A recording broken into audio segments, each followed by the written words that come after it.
17-18 Januari 1991, setelah koalisi AS meluncurkan operasi Badai Gurun, bunker komando rahasia di Baghdad.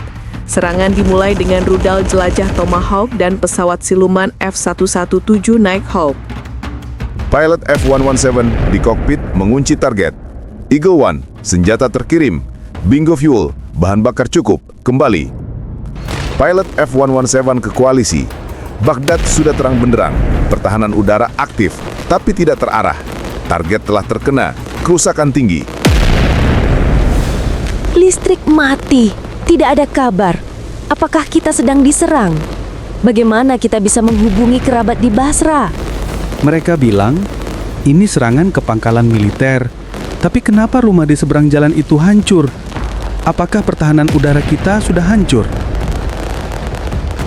Menjauh dari lampu sorot. Ini adalah bom pintar, laser guided. Kami tidak bisa melihat mereka, tapi mereka bisa melihat kami. Cari perlindungan terdekat. Jalan ini ditutup. Kembali ke rumahmu. Kota ini sedang dalam pertahanan. Ini perintah langsung dari istana. Kau, ambil papan ini. Kita butuh penopang sebelum balok itu bergeser lagi. Cepat. Mereka bekerja bahu-membahu, mencungkil puing-puing berat. Udara berbau debu, bensin dan mesiu. Tiba-tiba, terdengar suara lemah dari bawah tumbukan puing. Tolong. Tak terima Baghdad dibombardir, Saddam Hussein pun marah besar kepada Amerika. Mereka berpikir mereka bisa menyerang kita seenaknya. Mereka mengira ini hanya perang antara Irak dan Amerika. Mereka salah. Kita harus ubah total alur peperangan ini. Ya, Yang Mulia Presiden. Serangan udara koalisi sangat intens. Instalasi pertahanan kami mengalami kerugian besar.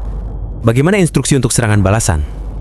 Serangan balasan kita bukan untuk menghancurkan pangkalan mereka, tapi untuk memecah belah mereka. Target kita bukanlah di Kuwait atau Saudi Arabia, tetapi Tel Aviv dan Haifa. Israel? Yang Mulia, apakah rudal Al-Hussein sudah siap untuk jarak sejauh itu? Apakah ini akan memprovokasi pembalasan besar? Tentu saja. Biarkan Israel membalas. Itulah yang kita inginkan. Begitu Zionis meluncurkan satu peluru ke wilayah Arab, maka semua rezim Arab yang bersekutu dengan Bush akan kehilangan muka. Umat Arab akan bangkit mendukung kita dan koalisi Amerika akan hancur dari dalam. Kami paham, ini adalah langkah politik yang berani untuk menggalang solidaritas Arab. Bagaimana dengan resiko intervensi Amerika? Mereka akan sibuk memburu peluncur rudal kita.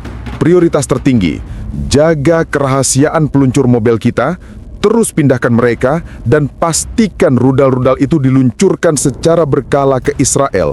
Ini adalah tugas militer yang akan menghasilkan kemenangan politik. Beritahu rakyat kita bahwa kita telah menyerang sarang Zionis. Kibarkan bendera pan-Arabisme. Sekarang adalah momen untuk menunjukkan kepada dunia bahwa Irak adalah pembela sejati Palestina. Laksanakan perintah ini segera, kemenangan akan datang dari perlawanan. Gunakan rudal Al-Hussein, targetkan Tel Aviv dan Haifa. Lindungi peluncur mobil dengan segala cara. Luncurkan serangan berulang. Serangan ini akan memicu pembalasan Israel yang pada gilirannya akan memecah belah koalisi Amerika karena negara-negara Arab tidak akan berperang bersama Zionis. Warga Israel harap diperhatikan. Sirene telah berbunyi. Masuk ke kamar aman atau area terlindungi segera. Kenakan masker gas Anda. Tetap di sana sampai sirene akhir berbunyi. Ancaman Scud melanggar semua batas. Kami memiliki hak dan kemampuan untuk membalas, namun Washington menuntut penahanan diri. Target utama koalisi adalah peluncur Scud itu sendiri. Kita harus menahan tembakan, setidaknya untuk saat ini. Operator rudal Patriot ES, tembak. Patriot diluncurkan. Rudal mengarah ke Tel Aviv. Kami mengunci target Scud. Jangan panik. Masuk ke kamar aman cepat. Pakai masker gas kalian. Pastikan segelnya rapat. Kita akan baik-baik saja. Apakah rudal itu sudah lewat? Apa itu suara ledakan di luar? Apakah itu Scud atau Patriot yang mencegat? Itu sungguh dekat. Rumah di Benda Street rusak parah. Kita harus bersyukur rudal itu hanya hulu ledak konvensional, bukan kimia. Kapan militer kita akan membalas?